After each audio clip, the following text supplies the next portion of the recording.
तो कैसे हो दोस्तों। मैं आशा करता हूँ शानदार तरीके से आप लोग अपनी लाइफ को एंजॉय कर रहे हो, अपनी सेहत, फैमिली और पढ़ाई का ध्यान काफी अच्छे से रख रहे हो। आज का लेक्चर स्टार्ट करेंगे एक शानदार पर्सनैलिटी के साथ में। काफी इंपॉर्टेंट पर्सनैलिटी है यहाँ पर ये। और इसी के साथ में जो इंटरेस्टिंग लगा जब मैं इनके बारे में पढ़ रहा था, तो जो इनके बारे में कई सारी इंटरेस्टिंग चीजें जानने को मिली, उसमें से जो एक इंटरेस्टिंग चीज थी वो था इनका नाम। अगर आप लोगों से कोई पूछे कि इनका पूरा नाम क्या है, तो आप लोग, मुझे नहीं लगता है कि कभी याद कर पाएंगे। ट्राई कीजिएगा और फिर बताइएगा कि याद हो गया है। ठीक है, तो इनका नाम मैं पूरा आप लोगों को बताता हूं। इनका शॉर्ट फॉर्म में आप लोगों ने सुना है मौलाना अब्दुल कलाम आजाद। अब्दुल नहीं है, अबुल है, ABUL। ठीक है, ये एक फ्रीडम फाइटर थे हमारी कंट्री में, एक काफी इंपॉर्टेंट पर्सनैलिटी थे, फर्स्ट एजुकेशन मिनिस्टर थे हमारी कंट्री के। तो 11 नवंबर को इनका जो बर्थडे सेलिब्रेट किया जाता है हमारी कंट्री में नेशनल एजुकेशन डे के रूप में। ये फर्स्ट एजुकेशन मिनिस्टर थे हमारी कंट्री के, मौलाना अबुल कलाम आजाद थे। ये इंडिपेंडेंट इंडिया के जो एजुकेशन मिनिस्टर है 1947 से लेके 1958 तक, तो काफी लंबा ड्यूरेशन रहा यहां पर इनका। और इसी के साथ में इनको भारत रत्न से भी नवाजा जा चुका है। अब बात कर लेते हैं इनके नाम के बारे में। इनका पूरा नाम क्या है? पूरा नाम है इनका अब्दुल कलाम गुलाम मयूद्दीन अहमद बिन खैरुद्दीन अल हुसैनी आजाद। ठीक है, तो ये इनका पूरा नाम है। रट लीजिए, पूरा रट्टा लगाइए, जब याद हो जाए तो बताइएगा, नीचे लिखकर बताइएगा। ठीक है, तो ये काफी इंपॉर्टेंट पर्सनैलिटी थे एजुकेशन के फील्ड में। काफी लार्ज स्केल पर इनका रोल रहा हमारी कंट्री में, क्योंकि आप लोगों को पता है जब कोई कंट्री आजाद होती है तो फर्स्ट एजुकेशन मिनिस्टर जो होता है वो उसकी नींव रख कर जाता है कि कैसा एजुकेशन सिस्टम यहाँ पर चलने वाला है, और फिर आगे कितना अच्छे से उसको फॉलो करते हैं वो चीजें देखने को मिलती है। तो ये एक इंपॉर्टेंट डे है जिसके बारे में याद रखिएगा। बाकी काफी कुछ शानदार डिस्कस करेंगे आज की इस वीडियो में। आज के आप लोगों को न्यूज और उसके बाद में आप लोगों को क्विज, जिसका आंसर आप लोगों को देना है, उससे पता चलेगा लेक्चर कितने अच्छे से आप लोगों ने सुना है। इंपॉर्टेंट न्यूज है, थोड़ा सा डिटेल में इसको डिस्कस करूंगा क्योंकि एग्जाम के पॉइंट ऑफ से तो ये इंपॉर्टेंट है। ये डे बाय डे में भी आप लोग इसको लाइफ में यूज कर पाएंगे। बात की जा रही है यहां पर हमारी कंट्री में जो road transport and highway ministry है उसके द्वारा बोला गया है कि फास्ट टैग जो है वो मैंडेटरी कर दिया गया है हमारी कंट्री में 1 जनवरी 2021 से। यानी कि जो भी 4 व्हीलर है उसमें फास्ट टैग होना जरूरी है। फास्ट टैग एक तरीका स्टिकर रहता है जो कि आप लोगों की गाड़ी के ऊपर लगा दिया जाता है, और कहीं पर भी आप लोग टोल के क्रॉस होकर अगर आप लोग गुजरते हैं तो उसमें से वो कट हो जाता है। इसका मतलब ये है कि आप लोग को जो टोल टैक्स गेट है उस पर रुकना नहीं पड़ेगा, आप लोग डायरेक्ट निकल जाएंगे और आप लोगों की जो भी अकाउंट उससे कनेक्ट रहेगा, खासकर पेटीएम वगैरह से इसको कनेक्ट कर दिया जाता है, तो आसानी से आप लोग उसका पेमेंट वहां से कट कर सकते हैं। तो ये काफी इंपॉर्टेंट है, तो इसके बारे में आइडिया रखिएगा। हमारी कंट्री में ये 2021 में 1 जनवरी से इंप्लीमेंट हो जाएगा, इनके नेक्स्ट ईयर से ये अप्लाई किया जाएगा। जो ओल्ड व्हीकल है, खासकर M और N कैटेगरी के अंदर मोटर व्हीकल जो है, जो कि सोल्ड किए गए 1 दिसंबर 2017 से पहले। ठीक है, तो यहां पर इसके ऊपर भी यहां पर ये लगाया जाएगा। थोड़ा सा इसको आप लोग समझिए एक बार। जो ये कैटेगरी क्या है, M और N कैटेगरी। M कैटेगरी के जो व्हीकल होते हैं वो होते हैं जो कि पैसेंजर ले जाते हैं। पैसेंजर मतलब एक तरीके से जो भी आप लोग बोलते हैं नॉर्मली एक इंसानों को एक जगह से दूसरी जगह पर ले जाना। N कैटेगरी के जो व्हीकल होते हैं वो होते हैं जो गुड्स ले जाते हैं, इनके जो सामान लेकर जाते हैं। ठीक है, इसी के साथ में कैटेगरी जो L है उसमें 2 और 3 व्हीलर होते हैं, नॉर्मली आप लोगों को देखने को मिलेगा, या क्वाड्रिलेटरल जो साइकिल होती है वो भी देखने को मिलेंगी। कैटेगरी जो T है यहां पर वो एग्रीकल्चर, फॉरेस्ट्री, ट्रैक्टर वगैरह नहीं होते हैं, वो सारे इस कैटेगरी में आ जाते हैं। तो ये जो कैटेगरी है, category M, category N, category L और कैटेगरी T, तो इसको मैच करने के लिए आप लोगों से क्वेश्चन एग्जाम में पूछा जा सकता है। तो M कैटेगरी हो गया पैसेंजर वाला, यानी कि मेल से आप लोग याद रख लीजिएगा। N कैटेगरी हो गया यहां पर गुड्स, सामान वगैरह, यानी कि जो सामान इधर उधर ले जाते हैं। L कैटेगरी से लाइट व्हीकल नहीं बोलते हैं, तो 2 और 3 व्हीलर को बोल लीजिएगा आप लोग। और T कैटेगरी ट्रैक्टर से याद रख लीजिएगा, एग्रीकल्चर का प्रोडक्ट। तो ये इस तरीके से कैटेगरी में डिवाइड किया जाता है। तो ये इंपॉर्टेंट मैचिंग का क्वेश्चन आ सकता है। तो जो स्टिकर यहां पर यूज किया जा रहा है ये एक तरीके से फास्ट टैग आप लोग इसको बोलते हैं। तो इलेक्ट्रॉनिक टोल कलेक्शन सिस्टम आप लोग इसको बोल सकते हैं, यानी कि इलेक्ट्रॉनिकली जो टोल है वो आप लोगों से कलेक्ट कर लिया जाएगा। हमारी कंट्री में सेंट्रल मोटर व्हीकल रूल है 1989, उसके हिसाब से फास्ट टैग जो है वो मैंडेटरी कर दिया गया। ऑल जो भी हमारी कंट्री में जो रजिस्ट्रेशन हुआ है न्यू 4 व्हीलर का, खासकर सिंस 1 दिसंबर 2017 से, और जो भी यहां पर सप्लाई किए जा रहे हैं, जो मैन्युफैक्चरर, जो आज की डेट में जो मैन्युफैक्चरर है या फिर जो डीलर है वो भी यहां पर इसको लगा कर देगा अगर नए व्हीकल आगे आ रहे हैं। तो फास्ट टैग जो होता है ये टोल कलेक्शन का जो सिस्टम है, कौन इसको ऑपरेट करता है? तो national highway authority of India जो है वो इसको ऑपरेट करती है। तो ये काफी इंपॉर्टेंट क्वेश्चन आप लोगों से पूछा जाएगा कि फास्टैग जो है वो हमारी कंट्री में किसके द्वारा ऑपरेट किया जाता है? तो national highway authority of India के द्वारा इसको ऑपरेट किया जाता है। तो आइए थोड़ा सा national highway authority of India के बारे में, जिसको NHAI आप लोग बोलते हैं, इसके बारे में जान लेते हैं। NHAI यानी कि national highway authority of India को 1988 में इसको बनाया गया था और हमारी कंट्री में जो हाईवे का नेटवर्क है उसको मैनेज करने का काम करती है। NHAI जो है यहाँ पर ये जो बनाई गई थी national highway authority of act, यानी कि एक स्टैट्यूटरी बॉडी है जो 1988 में एक एक्ट पास कर बनाई गई और ये ministry of road transport and highway के अंडर में आती है। फर्स्ट जो चेयरमैन थे इनके वो थे यहाँ पर योगेंद्र नारायण। इसी के साथ में ये यहां पर जो बेसिकली बनाया गया 1988 में और हेडक्वार्टर इसका न्यू दिल्ली में है। मोटो क्या है कि हम लोग रोड नहीं बना रहे हैं, हम लोग नेशन बना रहे हैं, यानी कि not just building road, building a nation. तो ये इसका मोटो है। और इसी के साथ में ये इसरो यानी कि इंडियन स्पेस रिसर्च ऑर्गेनाइजेशन के साथ मिलकर काम करती है ये ऑर्गेनाइजेशन, ताकि हमारी कंट्री में मैपिंग की जा सके जो हाईवे है हमारी कंट्री में उनकी। तो इसके ऊपर भी काफी इंपॉर्टेंट ये फोकस रखते हैं। आप लोगों ने कई बार एक बात फील की होगी, अगर सेंटर पर कोई और गवर्नमेंट है और स्टेट पर कोई और गवर्नमेंट है तो इसमें कई बार आप लोगों को झड़प देखने को मिलती है। और ये पैटर्न ओनली हमारी कंट्री में नहीं है, ये आप लोगों को ऑल ओवर वर्ल्ड देखने को मिलता है। अगर मैं आप लोगों से अफ्रीका कॉन्टिनेंट के बारे में बात करूं, जैसे कि अगर आप लोग मैप में देखिएगा तो हम लोग अगर अफ्रीका कॉन्टिनेंट के बारे में बात करें तो ये है अफ्रीका कॉन्टिनेंट। अफ्रीका कॉन्टिनेंट में एक बड़ी इंटरेस्टिंग चीज देखने को मिलती है, जो एक बार पावर में आ जाता है वो पावर छोड़ने के लिए तैयार ही नहीं होता। उसको ऐसा लगता है कि गद्दी पर जो है वो बैठ गया तो बस गद्दी उसी की हो गई है, तो ऐसा लगता है कि उसका बहनावा यहां पर हो गया है। तो ऐसी कंडीशन आप लोगों को यहां पर देखने को मिलती है अफ्रीका के अंदर। पर लेकिन हमारी कंट्री में अगर इलेक्शन होते हैं तो आसानी से पावर का ट्रांजिशन हो जाता है। अभी जो हम लोग बात करने वाले हैं वो बात करने वाले हैं इथियोपिया के बारे में। इथियोपिया के बारे में भी थोड़ा जानेंगे। पहले आप लोग देख लीजिए इथियोपिया में चल क्या रहा है। इथियोपिया में सिविल वॉर की कंडीशन बनी हुई है, क्योंकि इथियोपिया के जो प्राइम मिनिस्टर हैं एबे अहमद, इनके द्वारा अनाउंस किया गया है यहाँ पर ऑर्डर कि आज की डेट में जो वॉयलेंस चल रहे हैं उनको रोकने की कोशिश की जा रही है। किस पर्टिकुलर रीजन में? ये है यहाँ पर टिग्री रीजन, ठीक है। तो यहाँ पर टिग्रे जो रीजन है, अगर आप लोगों से कोई पूछे कि कहां पर ये लोकेटेड है तो ये आप लोगों को देखने को मिलेगा इथियोपिया के अंदर। अगर मैं आप लोगों को इथियोपिया यहाँ पर दिखाना चाहूं तो अपनी कंट्री कंपेयर में आप लोग हमेशा देखा कीजिए ताकि लंबे समय तक याद रख पाए। तो अफ्रीका के अंदर लेकर चलते हैं, ये हो गया इथियोपिया। इसको थोड़ा सा जूम कर देखते हैं, ठीक है। ये मैं इसको जूम कर रहा हूं यहाँ पर। तो इथियोपिया आप लोगों के सामने यहाँ पर देखने को मिल गया, जिसका अदिस अबाबा, तो इसकी कैपिटल है इथियोपिया की। अगर इथियोपिया के बारे में बात करें, जिस पर्टिकुलर रीजन के बारे में बात की जा रही है वो पर्टिकुलर रीजन आप लोग यहां पर जूम कर देख पाएंगे। इथियोपिया की आज की डेट में जो इसकी करेंसी है इथियोपियन बिर इसकी करेंसी है, और ये ईस्ट अफ्रीकन कंट्री है अदिस अबाब इसकी कैपिटल है। तो इसमें जो रीजन है यहाँ पर ये जहां पर ये झड़प देखने को मिल रही है ये है यहाँ पर टिग्रे, ठीक है। तो टिग्रे यहाँ पर इसकी जो कैपिटल है ये है मैकले, टिग्रे की कैपिटल है मैकले। तो यहाँ पर ये दिक्कत देखने को मिल रही है। दिक्कत यहां पर क्या है, यहां पर अभी रिसेंटली जो लोकल जो गवर्नमेंट थी उसके द्वारा इलेक्शन कंडक्ट कराए गए, पर लेकिन जो फेडरल गवर्नमेंट है उसने उसको एक्सेप्ट करने से मना कर दिया। तो इसके चलते यहां पर ये झड़प देखने को मिली। इसी के चलते यहां पर ये ग्रह युद्ध जैसी कंडीशन यहां पर बन गई है, ठीक है। तो ये इथियोपिया के बारे में बात की जा रही है। और जो यहां पर जो टिग्रे वाला रीजन है ये यहां पर तिग्रेनियन, इसी के साथ में यहां पर आयरोब और इसी के साथ में कुनामा, ये पीपल यहां पर पाए जाते हैं। अगर इनके बारे में आप लोगों से कोई पूछे कि किस पर्टिकुलर रीजन में पाए जाते हैं, क्योंकि रिसेंटली अभी न्यूज में है, तो इथियोपिया का जो यहां पर टिग्रे वाला रीजन है उसमें ये आप लोगों को देखने को मिलेगा। ऊपर यहां पर रेड सी हो गया, यहां पर हो गया गल्फ ऑफ एदन। तो इस तरीके से मैप आप लोग जरूर याद रखा कीजिए। जैसे यहां पर गल्फ ऑफ एदन हो गया, ठीक है, ये रेड सी हो गया। इसमें से होते हुए अगर आप लोग इधर निकलेंगे तो आप लोगों को देखने को मिलेगा फिर मेडिटेरेनियन सी यहां पर आ गया है। तो ये पर्टिकुलर रीजन हो गया, जो कि कई बार आप लोगों से क्वेश्चन भी पूछ ले जाते हैं। तो मैप जो है वो जूम कर अगर आप लोग देखेंगे, चीजों को समझना चाहेंगे तो आप लोग समझ पाएंगे, ठीक है। यहां पर थोड़ा नीचे आएंगे, युगांडा, कीनिया और इसी के साथ में तंजानिया हो गया। तो लेक विक्टोरिया काफी इंपोर्टेंट लेक है यहां पर ये, जिसमें से नाइल रिवर होकर गुजरती है, ठीक है, जिसके बारे में मैं आप लोग कई बार पढ़ा चुका हूं। तो आप लोगों का होमवर्क है कि नाइल रिवर के बारे में जाकर देखिएगा कि क्या किस तरीके से कहां से निकलकर किधर को बहती है। और ये देखिएगा कि नाइल रिवर में जो ब्लू नाइल है और व्हाइट नाइल है वे कहां पर जाकर मिलती है एक दूसरे के साथ में। ये इंपॉर्टेंट क्वेश्चन है, ये आप लोग जरूर देखिएगा, ओके। अगर आप लोग अपनी कंट्री में किसी भी पर्टिकुलर सेक्टर को बढ़ाना चाहते हैं तो उसको सपोर्ट करना स्टार्ट कर दीजिए, उसको सब्सिडी देना स्टार्ट कर दीजिए, या फिर कुछ इंसेंटिव देना स्टार्ट कर दीजिए। यानी कहने का मतलब यहां पर यह है कि उसको कोई ना कोई सपोर्ट मिलनी चाहिए, या तो पैसे के पॉइंट ऑफ से या फिर मार्केट के पॉइंट ऑफ से उसके ऊपर टैक्स जो है वो कम लगना चाहिए, ऐसा भी काम किया जा सकता है।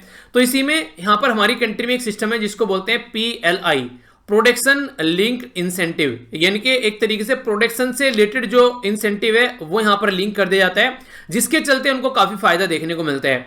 तो 4 से लेकर 6% तक का प्रोडक्शन लिंक जो इंसेंटिव है यहां पर वो प्रोवाइड कराया जाता है। 5 साल के लिए। तो इसमें जो अब तक जो सेक्टर थे, जैसे कि मोबाइल फोन हो गया, अलाइड इक्विपमेंट हो गया, फार्मास्यूटिकल यानी कि दवाई वाला इंग्रेडिएंट जो हो गया, मेडिकल डिवाइस हो गया, इनको ये बेसिकली पीएलआई यानी कि प्रोडक्शन लिंक्ड इंसेंटिव यानी कि छूट दी जाती थी। पर लेकिन अब इसमें 2 सेक्टर और ऐड कर दिए गए हैं, एक है फूड प्रोसेसिंग और दूसरा है टेक्सटाइल। यानी कि फूड प्रोसेसिंग और टेक्सटाइल वाले फील्ड में अगर कोई काम करना चाहता है, एक प्रॉपर वे में आगे निकल कर आना चाहता है, तो यहां पर भी अब आप लोगों को यह देखने को मिलेगा कि इस तरीके से इसको कनेक्ट किया जा रहा है ताकि इसमें भी 4 से 6% आप लोगों को इंसेंटिव देखने को मिलने लगे। ठीक है, तो ये टोटल मिलाकर 5 साल के लिए यहां पर प्रोवाइड कराया जाएगा और जो बेस ईयर यहां पर रखा गया है वो है 2019-20, जिसके बेस पर यहां पर ये इंसेंटिव्स प्रोवाइड कराए जा रहे हैं। तो ये जो बेसिकली किसके द्वारा ये स्टार्ट किए जाते हैं, तो हमारी कंट्री में जो सीईओ है नीति आयोग के, इसी के साथ में सेक्रेटरी इकोनॉमिक अफेयर, सेक्रेटरी जो यहां पर एक्सपेंडिचर है, सेक्रेटरी जो यहां पर मिनिस्ट्री ऑफ इलेक्ट्रॉनिक्स जो टेक्नोलॉजी है, उसी के साथ में जो यहां पर जो सेक्रेटरी रिवेन्यू है और यहां पर ये सेक्रेटरी डीपीआईटी जो बेसिकली आप लोगों को देखने को मिलेंगे, यानी कि ये कई सारे मेंबर आप लोगों को यहां पर नजर आते हैं। तो इंसेंटिव का एम क्या रहता है, एक तो डोमेस्टिक जो मैन्युफैक्चरिंग एक्टिविटी है उसको बूस्ट अप करना, यानी कि आत्मनिर्भर बनना, कुछ भी सामान अपनी ही कंट्री में हम लोग बना सकें। तो ये बेसिक पर्पज आप लोगों को यहां पर देखने को मिलता है, यानी कि हमारी कंट्री में local for vocal for local वाली बात नहीं होती है, यानी कि अपने लोकल सामान पर फोकस करो और उसी के बारे में बातें करो। तो ये इसका पर्पज आप लोगों को यहां पर देखने को मिलेगा। तो एक इंपॉर्टेंट क्वेश्चन आप लोगों के लिए यहां पर बन सकता है इसके बारे में, ठीक है, कि कौन से सेक्टर यहां पर ऐड किए गए, तो फूड प्रोसेसिंग और टेक्सटाइल, यानी कि जो खाना एक तरीके से मान लीजिए टमाटर है तो टमाटो सॉस बन गया, ठीक है, आलू है तो उसका चिप्स आप लोगों ने बना लिए, तो ये फूड प्रोसेस होके जाता है यहां पर। टेक्सटाइल यानी कि कपड़ा उद्योग, तो खाना और कपड़ा उद्योग और ऐड कर दिया गया है इसमें। नेक्स्ट जो इंपोर्टेंट न्यूज निकल कर आ रही है ये है गोवा से। गोवा को अगर आप लोग मैप में देखना चाहते हैं तो हमारी कंट्री में साउथ इंडिया में एक राज्य है जो कि खासकर यहां पर महाराष्ट्र और कर्नाटक को टच करता है। इसके बारे में क्या न्यूज है, गोवा में यहां पर एक एक्टर जिनका नाम है यहां पर मिलिंद सोमन, ठीक है, तो ये आप लोगों ने कई बार इनको देखा होगा सीरियल वगैरह में, किसी मूवी वगैरह में। तो इनको मुंबई पुलिस के द्वारा अभी बुक कर लिया गया है, यानी कि एक तरीके से इनको मुंबई पुलिस के द्वारा पकड़ लिया गया है। रीजन क्या था, ये अश्लीलता फैला रहे थे यहां पर, जो बीच पर यहां पर ये घूम रहे थे, तो कुछ ऐसी पिक्चर्स वगैरह कुछ ऐसी वीडियो बना रहे थे जिसमें ये बिल्कुल नंगा घूम रहे थे, जिसके इनकी बॉडी पर एक भी कपड़ा नहीं था। तो section 294 of Indian penal code हमारी कंट्री में जो है बेसिकली अगर कोई ऑफेंस यानी कि अश्लील एक्ट अगर आप लोग कोई करते हैं या फिर आप लोग कोई शब्द अश्लील यूज करते हैं पब्लिक प्लेस में, तो सेक्शन 294 आप लोगों के ऊपर इंप्लीमेंट कर सकते हैं इंडियन पिनल कोड का, अगर उससे किसी को दिक्कत हो रही है तो, यानी कि आप लोगों ने कोई ऐसी हरकतें करी और वो किसी को परेशान कर गई, तो वो पर्टिकुलर पर्सन जो है आप लोगों की शिकायत करे तो आप लोगों को 3 महीने तक का इंप्रिजनमेंट हो सकता है, यानी कि 3 महीने तक आप लोग जेल में जा सकते हैं। तो हमारी कंट्री में जो एक्ट है सेक्शन 294 इंडियन पिनल कोड का, एक तो ये सेक्शन हो गया और दूसरा यहां पर अंडर सेक्शन 67 जो इंफॉर्मेशन टेक्नोलॉजी एक्ट है उसका भी, अगर कोई ऐसा कोई आप लोग ये अश्लील कोई ऐसी एक्टिविटी आप लोग करते हैं, कोई एक्ट ऐसा करते हैं, तो उसमें भी पनिशमेंट की बात यहां पर की जाती है।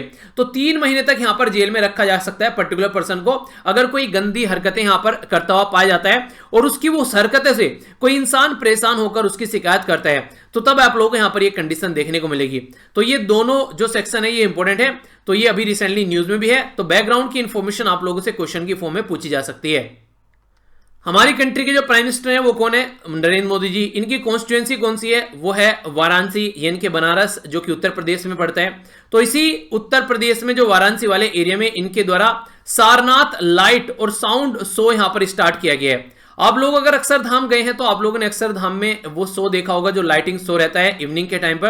अच्छा, किस किसने देखा है, यस या फिर नो? जिसने देखा है यस, जिसने देखा है नो, और जिसने नहीं देखा है वो कोशिश करो कि जैसी चीजें नॉर्मल होती हैं, पेंडेमिक जो है साइड में होता है, उस शो को जरूर देख के आना, काफी कुछ इंटरेस्टिंग आप लोगों को देखने को मिलेगा वहां पर। खासकर फर्स्ट टाइम जब आप लोग देखेंगे तो आप लोग काफी अच्छा लगेगा। तो यहां पर भी कुछ ऐसे ही शो का जो बेसिकली यहां पर अभी स्टार्ट किया जा रहा है। ऐसा ही एक शो आप लोग अगर अंडमान निकोबार पे जाते हैं तो वहां सेल्यूलर जेल के अंदर भी आप लोगों को कुछ ऐसे ही शो वहां पर दिखाए जाते हैं, जो कि काफी अच्छे तरीके से इमोशनल हो जाता है। वहां पर इस तरीके का शो है, आंखों से आंसू आने लगते हैं जहां पर पूरी उसकी स्टोरी सुनाई जाती है। तो सारनाथ यहां पर देखने को मिलेगा, सारनाथ लाइट और इसी के साथ में साउंड शो। तो सारनाथ जो है उसका हिस्टोरिकल इंपोर्टेंस है हमारी कंट्री में, तो जान लेते हैं। ये नॉर्थ ईस्ट जो वाराणसी सिटी है वहां पर आप लोगों को नजर आएगा। इसी के साथ में यहां पर एक मीटिंग पॉइंट है गंगा और जो वरुणा रिवर है इसका मीटिंग पॉइंट है। तो सारनाथ में गंगा और वरुणा रिवर आकर मिलती है उत्तर प्रदेश के अंदर में। डियर पार्क सारनाथ में गौतम बुद्धा फर्स्ट जहां पर अपना धम्मा जो है बेसिकली पढ़ाया गया था इनके द्वारा, तो डियर पार्क भी आप लोगों को देखने को मिलेगा। इसी के साथ में ये साइट है यहां पर बुद्धा धम्म चक्रा परिवर्तन सुत्ता की बात यहां पर की जा रही है, जिसमें गौतम बुद्ध जी के द्वारा यहां पर अपनी टीचिंग की बात की गई थी और इनलाइटनमेंट के बाद में यहां पर लेक्चर अपने दिए गए थे। तो इस पर्टिकुलर एरिया के बारे में बात की जा रही है। तो यहां पर एक तो अपग्रेड किया जा रहा है लाल बहादुर शास्त्री हॉस्पिटल जो है इस पर्टिकुलर एरिया में, सोमनाथ जो लाइट है और इसी के साथ में जो साउंड शो है वो सारे काम यहां पर किए जाएंगे। इंफ्रास्ट्रक्चर डेवलप की जा रही है कंजर्वेशन के लिए, ताकि जो काऊ वगैरह है उनको भी यहां पर कंजर्व किया जा सके। जो यहां पर मल्टीपर्पज सीड जो बेसिकली यहां पर यूज किए जाएंगे एग्रीकल्चर के पॉइंट ऑफ व्यू से। हाउसिंग कॉम्प्लेक्स की बात की जा रही है। इसी के साथ में वाराणसी सिटी को स्मार्ट लाइटिंग वर्क की बात की जा रही है। 105 आंगनवाड़ी केंद्र और 102 यहां पर गौ आश्रय जो केंद्र बनाने की बात की जा रही है, गौ आश्रय केंद्र। तो ये सारी जो एक्टिविटी की जाएगी कहां पर की जाएगी, ये बनारस में की जाएगी। तो ये सारी जो बेसिकली एक्टिविटी है एक इंफ्रास्ट्रक्चर डेवलपमेंट यहां पर किया जाएगा, जिसके हिसाब से ये चीजें आप लोगों को देखने को मिलेगी। तो इसके बारे में यह बेसिक इंफॉर्मेशन, कुछ कंफ्यूजन नहीं होना चाहिए। आगे बढ़ते हैं। काफी दिनों पहले आप लोगों ने एक शब्द सुना था कि OROP यानी कि वन रैंक वन पेंशन। इसका मतलब क्या था? इसका मतलब यह था, मान लीजिए आप लोग आज के डेट में किसी पर्टिकुलर पोस्ट पर जाते हैं और उस पर्टिकुलर पोस्ट से आप लोग रिटायर होकर आते हैं। मान लीजिए आप लोग का जो डिजिग्नेशन है जिससे रिटायर आप लोग होते हैं वो A है, यानी कि A बनकर आप लोग वहां से आते हैं। यानी कि मान लीजिए आप लोग किसी पोस्ट पर गए और IPS बनकर आप लोग वहां से रिटायर हो गए। अब मान लीजिए यहां पर कोई पर्टिकुलर बंदा है, ये तो पुराने बंदे हो गए जो रिटायर होकर यहां पर IPS से गए थे। आज की डेट के जो बंदे हैं यहां पर, जो नए नए बंदे आ रहे हैं, अगर वो आगे चलकर रिटायर होते हैं तो यहां पर जो इनकी सैलरी है और जो इनकी सैलरी है जो नए वाले बंदे उसमें काफी डिफरेंस देखने को मिलेगा। जो नए बंदे हैं उनकी सैलरी ज्यादा बनेगी यहां पे, क्योंकि उनका जो प्रेजेंट डे पर जो उनका पे स्केल है उसके हिसाब से बात की जाए तो इनकी सैलरी आप लोगों को ज्यादा देखने को मिलेगी। पर लेकिन जब एक ही रैंक से रिटायर हुए, ये भी IPS था और ये भी IPS थे, तो यहां पर यह होना चाहिए कि इनको एक ही तरीके की पेंशन यहां पर मिलनी चाहिए। तो इसलिए इसका नाम रखा गया वन रैंक वन पेंशन। इनकी अगर एक रैंक है तो एक जैसी पेंशन यहां पर मिलनी चाहिए। तो जो पुराने लोग थे उनको इसका काफी फायदा हुआ। तो इस पर्टिकुलर मुहिम के 5 साल यहां पर कंप्लीट हो गए हैं। तो ये जो इंप्लीमेंट की गई हमारी कंट्री में, ये यहां पर इंप्लीमेंट की गई 7 नवंबर 2015 को, और इफेक्टिव जो की गई थी यहां पर ये 1 जुलाई 2014 से इफेक्टिव थी।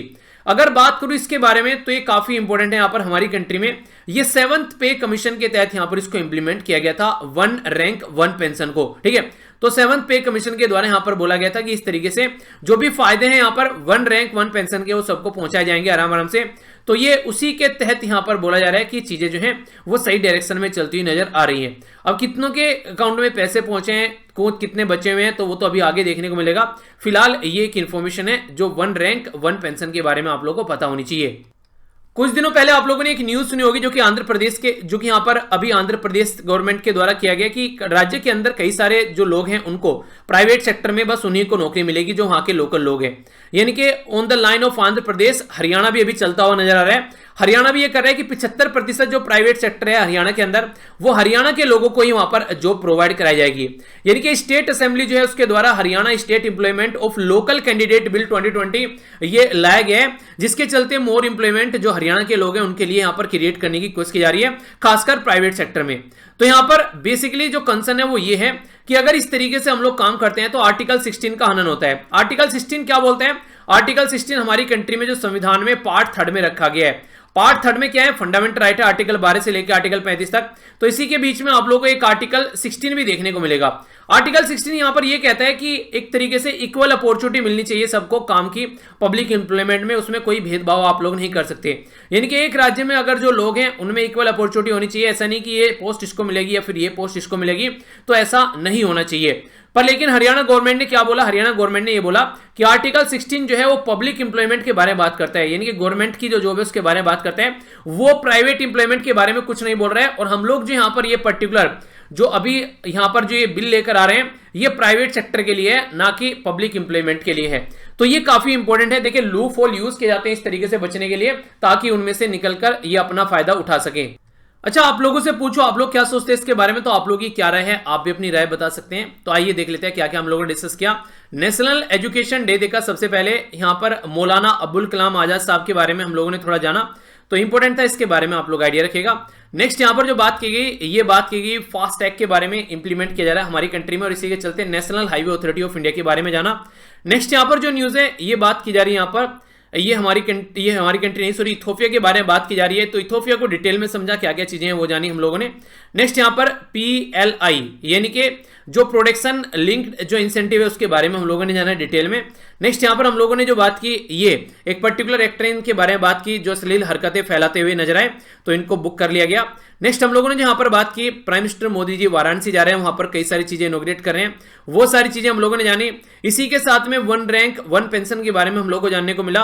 और नेक्स्ट हम लोगों ने आंध्र प्रदेश गवर्नमेंट को यहाँ पर देखा कि उसने अपनी एरिया में लोकल लोगों के लिए इंप्लॉयमेंट फिक्स कर दिया, तो उसी के पाथ पर चलता हुआ हरियाणा भी नजर आ रहा है। तो ये थी टोटल आज की न्यूज। मैं आशा करता हूं कि आप लोगों ने इनको अच्छे से एंजॉय किया होगा। तो आइए अब आज का क्विज देख लेते हैं जो कि आप लोगों को अटेम्प्ट करने हैं। क्वेश्चन के आंसर दीजिए, फिर आप लोगों को नेक्स्ट वीडियो में इनके आंसर बताऊंगा, और बाकी जो लास्ट वीडियो में आप लोगों से पूछता वो भी आप लोगों का रिवीजन होगा, ठीक है। सबसे पहले आप लोगों को यह बताना है कि सिविल वॉर कौन सी कंट्री में भी देखने को मिल रही है, जिसमें प्राइम मिनिस्टर जो है अबे अहमद साहब हैं, ठीक है। इसी के साथ में आप लोगों को यहां पर यह बताना है PLI की फुल फॉर्म क्या होती है, ठीक है, जिसके चलते यहां पर फूड प्रोसेसिंग और टेक्सटाइल सेक्टर को इंक्लूड किया गया है। कौन सा सेक्शन है इंडियन पिनल कोड का जो कि बोलता है कि अगर कोई अश्लील वर्ड या फिर कोई हरकतें करता है तो उसको गिरफ्तार किया जा सकता है 3 महीने के लिए। इसी के साथ में आप लोग यहां पर यह बताना है वाराणसी के बारे में कि यहां पर अभी किसके द्वारा इनोग्रेट किया गया वाराणसी के अंदर सारनाथ लाइट और साउंड जो शो था यहां पर। ये सारनाथ जो यहां पर बेसिकली लोकेशन है, ये रिवर गंगा किस रिवर के साथ मिलती है इस पर्टिकुलर एरिया में। रोड ट्रांसपोर्ट एंड हाईवे जो मिनिस्ट्री है नितिन गडकरी जी के अंडर में, उनके द्वारा बोला गया है कि आने वाले टाइम में ये जो लोग हैं यहां पर ये किसी पर्टिकुलर डेट से जो फास्टैग है वो कंपलसरी कर देंगे 4 व्हीकल के लिए। तो वो डेट कौन सी है? सेंटर के बारे में बात करें तो फास्टैग जो है यहां पर ये मैंडेटरी कर दिया गया है ऑल द रजिस्ट्रेशन जो न्यू व्हीकल है, ठीक है। तो आप लोगों को यहां पर क्या बताना है कि कौन सा रूल है जिसके हिसाब से काम किया जा रहा है, ठीक है। तो ये आप लोगों के सामने क्वेश्चन है। आइए अब कल वाले क्वेश्चन का आंसर देख लेते हैं। सबसे पहले वर्ल्ड जो साइंस डे है उसकी थीम मैंने आप लोगों से पूछी थी, तो अटेम्प्ट कीजिए। कौन सी रैंक है इंडिया की BMI यानी कि बॉडी मास इंडेक्स में? कौन सी कंट्री है जिसका बॉडी मास इंडेक्स सबसे ज्यादा और जिसका सबसे कम है? कौन सी मिनिस्ट्री है यहां पर अगर बात करें जिसके द्वारा NWAS के बारे में हम लोगों ने बात की। इसी के साथ में यहां पर बात करते हैं G20 प्रेसिडेंसी के बारे में। तो 2021 में कौन प्रिजाइड करने वाला है और 2022 में किसके कंट्रोल में ये सीट रहने वाली है। यूनियन एजुकेशन मिनिस्टर के द्वारा यहां पर एक्सीलेंस फॉर इंडियन नॉलेज के बारे में बात की गई, तो कौन से IT के साथ मिलकर काम किया गया। प्राइम मिनिस्टर नरेंद्र मोदी के द्वारा इनोग्रेट किया गया रोपैक्स यानी कि रोल ऑफ जो पैसेंजर सर्विस है, तो ये किस पर्टिकुलर एरिया के बीच में इसको स्टार्ट किया गया। तो ये आप लोगों को बताना था। अब आप लोगों के सामने यहां पर आंसर है, इनको अच्छे से आप लोग मैच कर लीजिए, जो गलत है उसको सही और जो सही है वो तो सही है, ये दिक्कत ही नहीं है कोई। सबसे पहले हम लोगों ने बात की थीम के बारे में, तो science for and the with society in the dealing with कोविड-19। कोविड-19 को डील करने के लिए साइंस काम आने वाली है। तीसरा स्थान था यहां पर लड़कियों के लिए और चौथा स्थान था लड़कों के लिए जब बॉडी मास इंडेक्स के बारे में बात की। सबसे जो यहां पर ज्यादा देखने को मिला वो था कुक आइलैंड में और सबसे कम था इथोपिया के अंदर में। जल शक्ति मिनिस्ट्री के द्वारा यहां पर नेशनल वाटर अवार्ड यहां पर ये अभी बेसिकली देखने को मिलेगा 11-12 तारीख में। इटली G20 की जो मीटिंग यहां पर चेयर करेगी 2021 में, और इंडिया 2022 में G20 की मीटिंग यहां पर चेयर करेगी। इसी के साथ में IIT खड़गपुर के साथ मिलकर काम किया जा रहा है यहां पर हमारी कंट्री में एजुकेशन मिनिस्ट्री के द्वारा। एजुकेशन मिनिस्ट्री को पहले आप लोग human resource and development ministry के नाम से जानते थे, फिर से उसका नाम चेंज यहां पर किया गया है। नेक्स्ट हम लोगों ने रोपैक्स यानी कि रोल ऑफ जो पैसेंजर सर्विस है उसके बारे में जाना, तो ये आप लोगों को देखने को मिलेगा हजारिया और इसी के साथ में घोघा जो गुजरात के अंदर है उसके बीच में ये सर्विस चलाई गई है, जो कि 370 किलोमीटर की जो डिस्टेंस है उसको घटाकर 90 किलोमीटर में चेंज कर देगी। तो काफी इफेक्टिव ये एक सर्विस आप लोग यहां पर बोल सकते हैं। ओके, तो ये था टोटल आज का डिस्कशन। मैं आशा करता हूं कि आप लोगों ने इसको अच्छे से एंजॉय किया होगा। अगर अच्छे से एंजॉय किया तो यहां से जाकर PDF डाउनलोड कर सकते हैं, और इसी के साथ में लेक्चर को तभी लाइक और शेयर करना है अगर पसंद आता है। पसंद नहीं आता तो डिसलाइक करके कमेंट बॉक्स में बताना कि डिसलाइक क्यों हो गया, ताकि उसको इंप्रूव किया जा सके। तो मिलता हूं नेक्स्ट लेक्चर में। इसी तरीके से अपनी लाइफ को एंजॉय करते रहिए, जो भी पढ़ रहे हैं उसको अच्छे से पढ़ते रहिए। एग्जाम के पॉइंट ऑफ से ओनली आप लोग ने देखिए, ये भी देखिए क्या उस सोसाइटी में कहीं पर इंप्लीमेंट हो सकता है, तो उस तरीके से आप लोगों को पढ़ना है, यानी कि बिहेव लाइक ए ऑफिसर। ठीक है, अभी से ही उसके तरीके से बिहेव करना स्टार्ट कर दो तो एक दिन ऑफिसर बन ही जाओगे। तो मिलता हूं नेक्स्ट लेक्चर में। बड़ों को नमस्ते, छोटों को प्यार, छोटी सी लाइफ एंजॉय करो यार। तब तक के लिए जय हिंद।